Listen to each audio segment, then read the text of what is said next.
আসসালামু আলাইকুম। পদার্থবিজ্ঞান দ্বিতীয় পত্র প্রথম অধ্যায় তাপগতিবিদ্যা এর ধারাবাহিক লেকচারের সেকেন্ড লেকচারে সবাইকে স্বাগত জানাচ্ছি। আজকে আমরা মূলত এই লেকচারে টাইপ 2 নিয়ে আলোচনা করব এবং টাইপ 2তে যে আলোচনার বিষয় সেটা হচ্ছে তাপমাত্রা পরিমাপের বিভিন্ন স্কেলের মধ্যে সম্পর্ক। তাপমাত্রা পরিমাপের বিভিন্ন স্কেলের মধ্যে সম্পর্ক। দেখো, তাপমাত্রা পরিমাপের যতগুলো স্কেল আছে সেগুলো মূলত দুইটা দৃষ্টিকোণ থেকে করা হয়েছে। একটা হলো এক স্থির বিন্দুর সাপেক্ষে করা হয়েছে, এক স্থির বিন্দুর সাপেক্ষে করা হয়েছে, আর একটা হলো দুই স্থির বিন্দুর সাপেক্ষে করা হয়েছে, আর একটা হলো দুই স্থির বিন্দুর সাপেক্ষে করা হয়েছে। এক স্থির বিন্দুর সাপেক্ষে যেগুলা করা সেটার কিন্তু একটা স্থির বিন্দু থাকে, সেখানে একটা কনস্ট্যান্ট ভ্যালু থাকবে। সেটা কি? সেটা হচ্ছে পানির তৈদ বিন্দু। পানির তৈদ বিন্দু, পানির তৈদ বিন্দু কাকে বলে?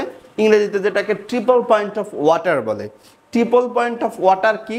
মানে যেই তাপমাত্রায় পানি কঠিন, তরল এবং গ্যাস তিনটি অবস্থাতেই সহ অবস্থান করতে পারে সেই অবস্থাটাকে বলা হয় ট্রিপল পয়েন্ট অফ ওয়াটার।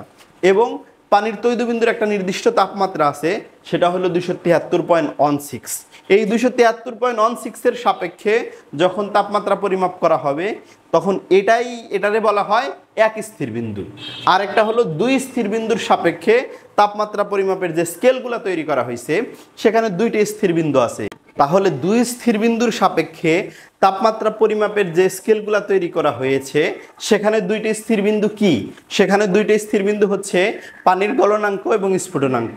পানির গলনাঙ্ককে কোনো কোনো সময় এটাকে আসলে হিমাঙ্ক বলা হয় অথবা নিম্ন স্থির বিন্দু বলা হয়। পানির স্ফুটনাঙ্ককে ঊর্ধ্ব স্থিরাঙ্ক বা ঊর্ধ্ব স্থির বিন্দু, বা স্ফুটনাঙ্ক, এই সকল নামে অভিহিত করা হয়।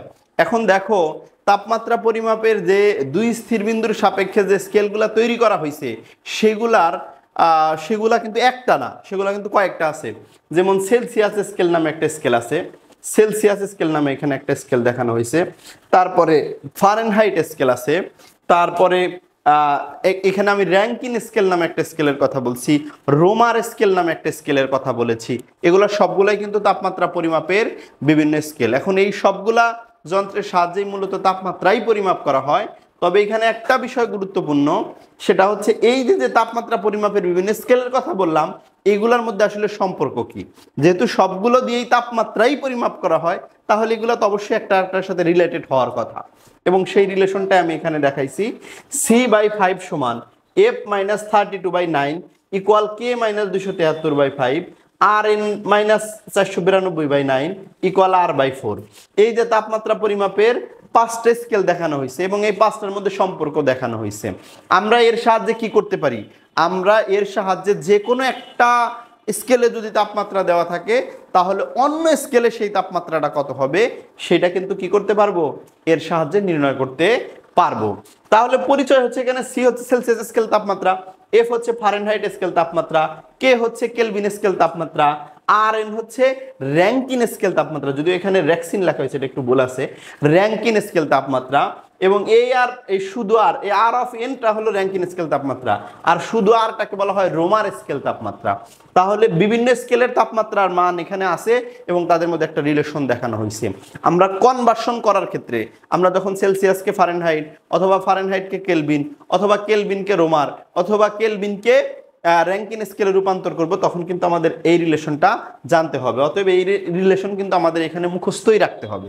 কি করতে হবে? আমাদের এই রিলেশনটা মুখস্থই রাখতে হবে। আরেকটা কথা, যে তাপমাত্রা পরিমাপের এই যে স্কেলগুলা, যে পার্টগুলা আসে, এটা অনেক সময় ত্রুটিপূর্ণ যদি হয় থার্মোমিটার মানে তাপমাত্রা পরিমাপের স্কেলটা, তখন কিন্তু একটা ভুল মান আসতে পারে এবং সেই সময় এটার কি রিলেশন হয়? সেই সময় এটার এই রিলেশনটা হয় S-M/B-M equal C/100 equal F-32/9। এখানে তিনটার মধ্যেই সম্পর্ক দেখানো হয়েছে, বাকিগুলো এইভাবে লেখা যাবে। তো এখানে S-M/B-M এটা কখন? এটা হলো একটা ত্রুটিপূর্ণ থার্মোমিটারের ক্ষেত্রে, যখন তাপমাত্রা পরিমাপের জন্য আমরা থার্মোমিটার ব্যবহার করব এবং সেই থার্মোমিটার যখন ত্রুটিপূর্ণ থাকবে তখন কিন্তু আমরা এই সূত্র ব্যবহার করে এখানকার ডাটাগুলো বের করতে পারবো। পরিচয় দিতে হবে আমাকে S-M আর হচ্ছে B-M, এই দুইটার মধ্যে এই ডাটাগুলো এগুলা কি? এসটা কি? এসটা হচ্ছে এখানে ত্রুটিপূর্ণ থার্মোমিটারের পার্ট। এসটা কি? ত্রুটিপূর্ণ থার্মোমিটারের পার্ট, এই যে এখানে কিন্তু লেখা আছে। আর এমটা কি? এমটা হচ্ছে এখানে কিন্তু লেখা আছে, সেটা হচ্ছে ত্রুটিপূর্ণ স্কেলের নিম্ন স্থির বিন্দু। তাহলে ত্রুটিপূর্ণ থার্মোমিটারের ক্ষেত্রে এস এবং S minus M B minus M, এই যে রিলেশনটা দেখতে পাচ্ছ তোমরা, এখানে কোনটার কি পরিচয় সেটা কিন্তু আমাদের একটু জানতে হবে। এসটা হচ্ছে ত্রুটিপূর্ণ স্কেলের পার্ট, এসটা কি? ত্রুটিপূর্ণ থার্মোমিটারের যে পার্ট দিতেছে সেই পার্টটা। আর এমটা হচ্ছে ত্রুটিপূর্ণ থার্মোমিটারের নিম্ন স্থির বিন্দু, আর বিটা হলো ত্রুটিপূর্ণ থার্মোমিটারের ঊর্ধ্ব স্থির বিন্দু। এই যে দেখো নিম্ন স্থির বিন্দু আর উচ্চ স্থির বিন্দু যেটা বলতাছি, এগুলা কিন্তু এই নিম্ন স্থির বিন্দু উচ্চ স্থির বিন্দু না বইলা গলনাঙ্ক স্ফুটনাঙ্ক এইরকম আকারে বলতে পারে, ঠিক আছে? বা হিমাঙ্ক স্ফুটনাঙ্ক এরকম বলতে পারে, বা কি বলে এইরকম ভিন্ন ভিন্ন নামে দিতে পারে। সে কারণে এগুলা কিন্তু মানে মনে রাখতে হবে। তাহলে এসটা কি? ত্রুটিপূর্ণ, আবারও বলতেছি, এসটা হচ্ছে ত্রুটিপূর্ণ থার্মোমিটারের পার্ট, এসটা হচ্ছে ত্রুটিপূর্ণ থার্মোমিটারের পার্ট। আর বিটা হলো ত্রুটিপূর্ণ থার্মোমিটারের ঊর্ধ্ব স্থির বিন্দু, এমটা হচ্ছে ত্রুটিপূর্ণ থার্মোমিটারের নিম্ন স্থির বিন্দু। তাহলে এখানে আমি মূলত দুইটা, এই ভিডিওর মাধ্যমে দুইটা সম্পর্ক আলোচনা করলাম, এই একটা আর একটা হচ্ছে এটা। এই দুইটা সম্পর্ক কিন্তু আমাদের গুরুত্বপূর্ণ ম্যাথ করার জন্য, এমসিকিউ এবং সিকিউতেও কোনো সময় আসে এই দুইটা টাইপ থেকে। আশা করি সবাই বুঝতে পেরেছো। Thank you so much.